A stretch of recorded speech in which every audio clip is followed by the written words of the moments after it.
Powering up your English. Mastering phrasal verbs with up.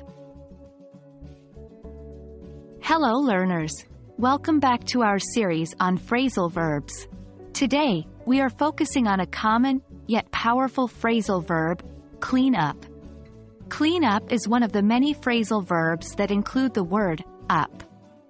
Understanding the various meanings of clean up can really power up your English skills, so let's get started. To clean up generally means to tidy or to make something neat or clean. It can be used in a variety of contexts.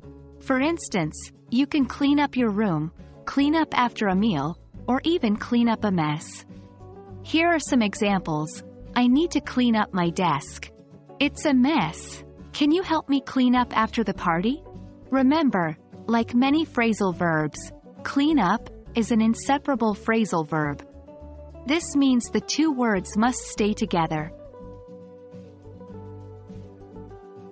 Phrasal verbs often have meanings that go beyond the literal. Clean up is no different. It can also mean to rectify or correct an issue, often one that has been causing problems. For example, we need to clean up the company's finances. The new mayor promises to clean up the corruption in the city. In these examples, clean up means to get rid of problems or negative elements. In informal language, clean up can also mean to earn a lot of money or to make a big profit. For example, she cleaned up at the casino last night, winning over $1,000. The company cleaned up during the holiday season, selling millions of units. In these cases, clean up is a fun and casual way to say, to make a lot of money.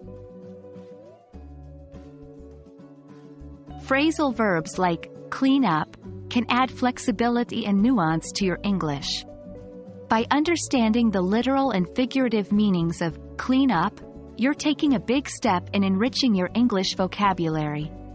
We hope you found this video helpful and remember to practice using clean up in different contexts. Keep learning and we'll see you in the next video.